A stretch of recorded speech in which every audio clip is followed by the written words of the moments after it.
Hey Life Group leaders, Tim Osmus here. This is your Life Group update for 4/21/2019. Let me thank all of you for all of the invites that you made for Easter. We had a great week last week. We had 668 at Dalton in the 2 Easter services. We had 96 at Fort Oglethorpe, and if you take those 2 services and the CR services at both campuses and the Spring Place, we had 968 people worshiping at the different campuses of Liberty Baptist Church last week, and that is just wonderful. That's a lot of people who heard the gospel during that time, and we appreciate everything you're doing. Let me get into the other things that we have going on here. The hospital meal ministry, we don't have anybody this week, but then on May 6th, it's Women of Faith, and I want to thank them for what they're doing there. And please take note of the fact that Women of Faith, hospital meal ministry, May the 6th. Now, our next quarterly team event is going to be on May the 19th after the morning service.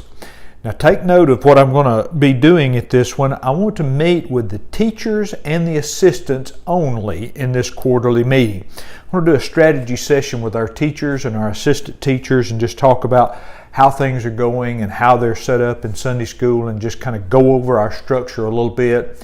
After that, we may have the next quarterly meeting might be the M's and the E's.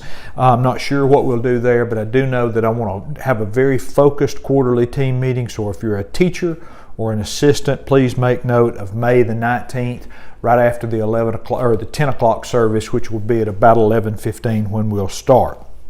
I've gotten several questions this week on which life group lesson should I be teaching. We skipped a week last week, and so what I tell you what I always try to do with those skipped life group lessons. We don't do it very often. We have life group whenever we can. We try not to skip it, but just in some cases like Easter here, we had to. But what I do is I usually skip that lesson and just go right on to the next lesson, and that way I can stay with the calendar that is listed. What I have here is I have the student's book. This is page 3 of the student's book, and on the side it's got the date that lesson is supposed to be taught and then the lesson that's supposed to be taught. And I find it just easier if something comes up, we have a snow day or something like that, and you have to skip March the 24th, it's best on March the 31st to go ahead and teach the lesson that was supposed to be on the 31st. Because if you ever get out of whack, you don't know where you are, and we try to coordinate these things with the sermon. And so just whenever we skip, just go by this thing that's on and always in the front of the, this is the student's book here. I'm not sure if it's in the teacher's book or not. I'd have to look, but all you have to do is turn to the front of the student's book, and you can see what week's lesson you should be teaching. Now, with all that said, if you decided that you were going to stick with the week's lesson that we skipped last week, go ahead and do that. But in the future, what I'd like to ask everybody to do is just let's stick with this calendar right here. Then that way there's never any question. We can go right here and see where we are. Now, other things that are going on, remember this is a very heavy recognition month. If you have a K5 graduate all the way up through high school, college, please put that on your connection card. And then we're also going to have baby dedication on Mother's Day, so you can also put that on the card. Now that community yard sale, I'm doing this video on Friday afternoon. That community yard sale is on Saturday morning. Now they're doing something that they've added. The youth are going to be selling some things to try to help with stuff for the upstairs that we're finishing for the youth area. And if you have some items you'd like to let the youth sell for their own profit for that youth area, then you can drop those off at the church on Friday afternoon between 5 and 6:30 or in the morning at 8 a.m. So please remember that. I mentioned just a little bit earlier about the life group lesson. Tomorrow's lesson, or Sunday's lesson rather, should be the lesson on sell everything you have.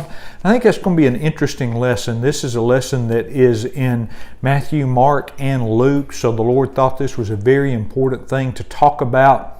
And there's 2 very important things in this lesson. First of all, when Christ talked about Why do you call me good? There is only one good, and that's the Father. And that goes to a root of a lot of things in this world today, is that if we feel like that in some way that we can bring goodness to ourselves through our actions, like this rich young ruler did. He said, hey, I've kept all the commandments, I'm good.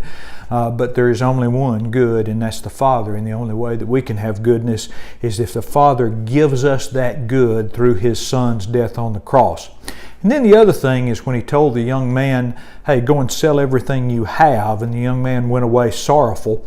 There was nothing magic about selling everything he had, other than the fact that Christ knew his heart, and He knew that he cared more about his things than he did about his spiritual condition.